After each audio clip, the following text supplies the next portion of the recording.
నీ 100 కోట్ల ఆస్తి నన్ను 100 నిమిషాలు కూడా బతికించలేవు నాన్న.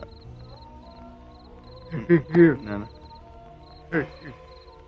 అందరం చచ్చిపోతావు నాన్న, నువ్వు చచ్చిపోతావు నాన్న. కాకపోతే నేను కొంచెం ముందు వెళ్ళిపోతాను అంతే.